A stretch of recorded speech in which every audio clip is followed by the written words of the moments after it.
Hello again, everyone. Welcome to another edition of Bigfoot Weekly. Today is Friday, January 3rd, 2014. Happy New Year, everyone. What I've got here is a list that I found, weeks ago. I can't even remember where I found it, to be honest with you. But what it is it's a list beginning in, I think the earliest date is 1820, all the way down to 2008.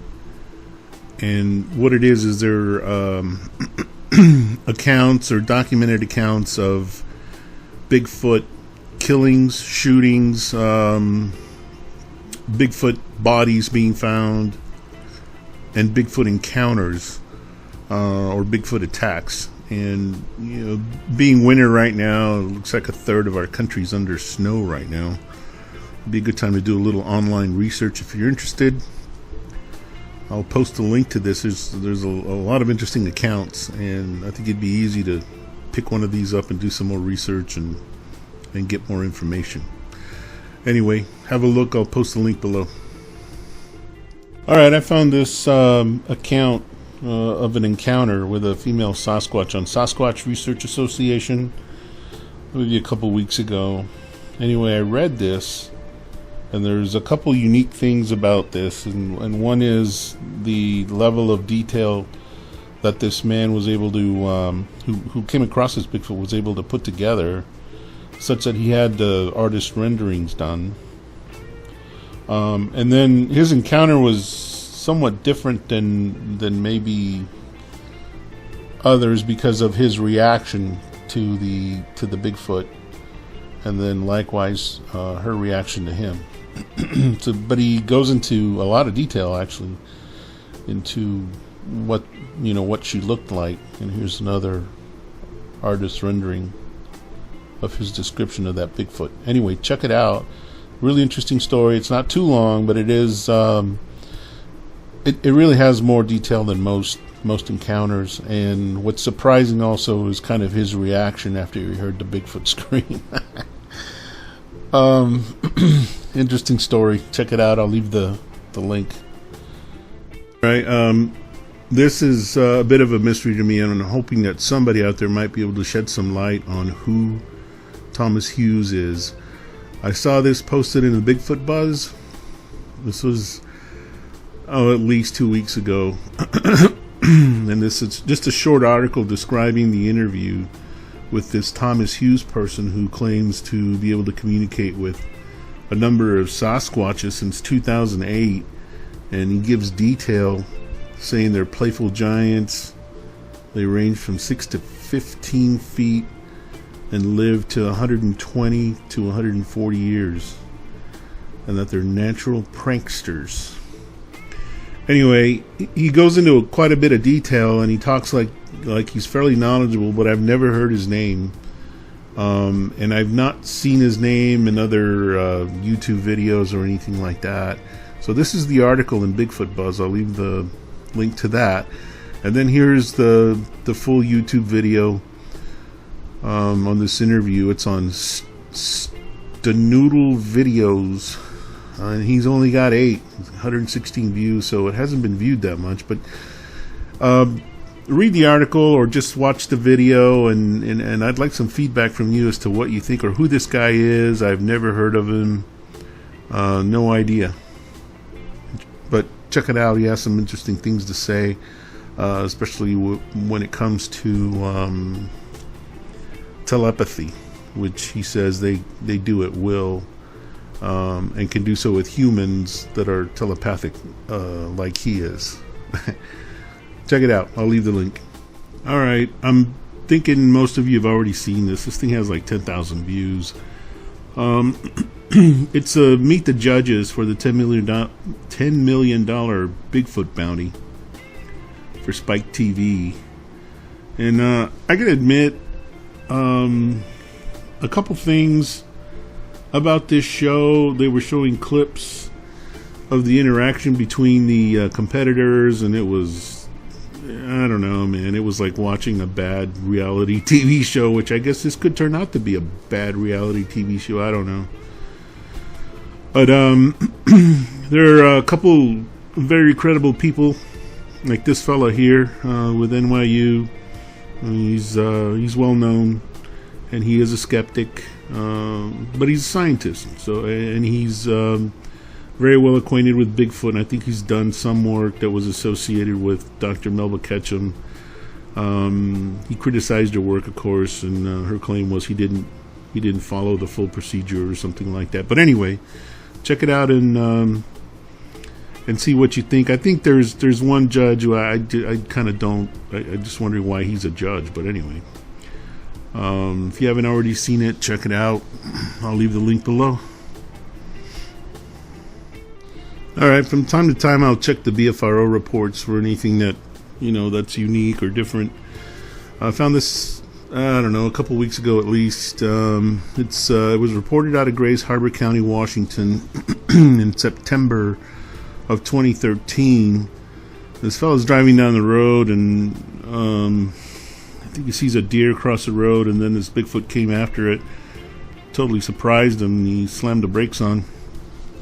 Bigfoot stopped and turned around and looked at him, so got a very good look at it. So this is his report, and what's different about this report is his interview with the BFRO investigator went fairly well. This investigator, Scott Taylor, was able to get a little more detail and more insight. And then on top of that, too, the guy, put together a couple drawings. And this drawing is I think it's cool, and it lends credibility to the thought or idea or theory that these Bigfoot are, very human looking. And so he had this drawn up. There's a profile. And then this picture looks a little bit disproportionate. The legs look maybe pretty long for the size of its trunk, and also the arm length. But anyway, interesting report. Definitely well worth the read. I'll post the link below. All right. I hope I'm not just spreading a bunch of old news. That's always my concern when I put these videos together. This one was posted in Bigfoot Buzz, and this is a story about a woman who was abducted by a Bigfoot, or a clan of Bigfoot, and then she stayed with them for 3 weeks, and she went on coast to coast with AM with George Norrie to tell her story. Unfortunately, he was almost out of time when he got her on the air, and she started to tell her story. This is the YouTube audio of her story. Post a link to that as well. But it's interesting, and it's an interesting story. A little hard to swallow, but she's talking about this like it's stark reality. It's just one of those things. If anything, it's interesting to hear what she has to say.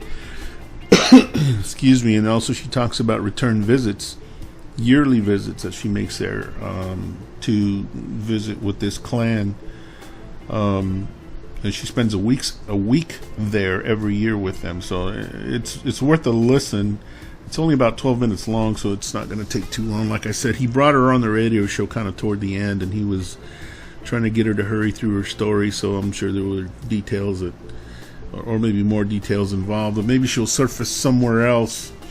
Anyway, take a listen if you haven't already found this. This has about 7,000 or 8,000 hits, so the majority of you may have already heard this. If you haven't, and take a listen if you have, and forgive me, I might be spreading old news here. Alright, so this is late breaking news. This just broke earlier today. The release of Rick Dyer's Bigfoot Body, or the picture of his Bigfoot body. This would be the one right here.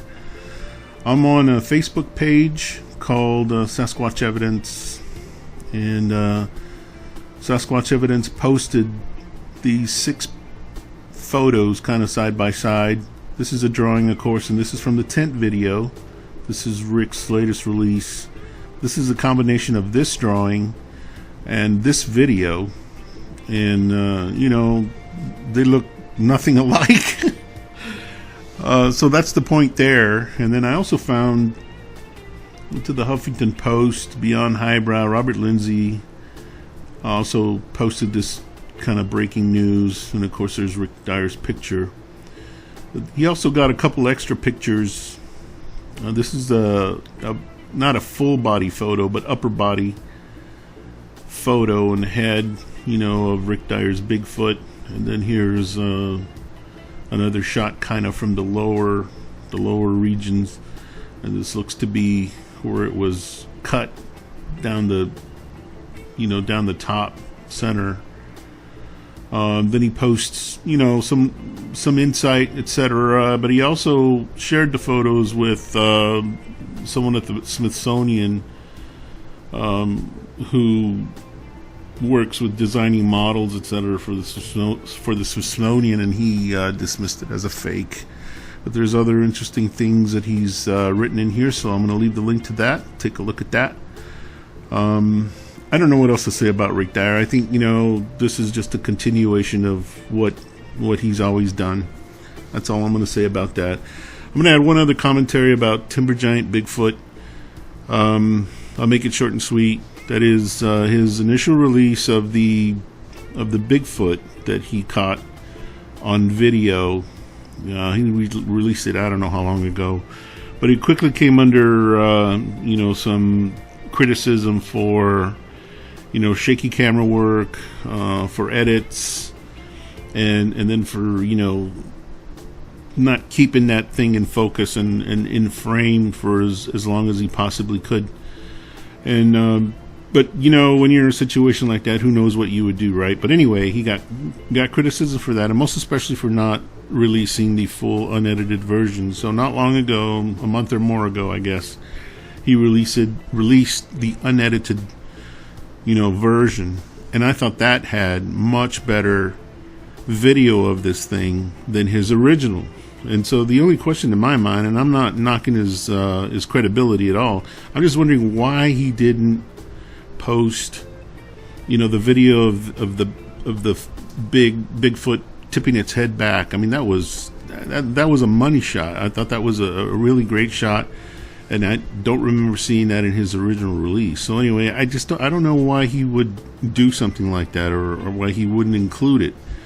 It would only definitely made the unedited version much more interesting to watch than the original version he released. And that's all I'm going to say about that. You can post your comments and your ideas, and that's all I've got for this time. I want to say thanks for watching.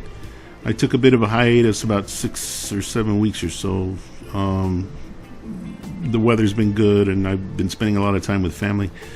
But it's 2014, so I want to say Happy New Year again to everyone, and we'll talk again soon. Thanks.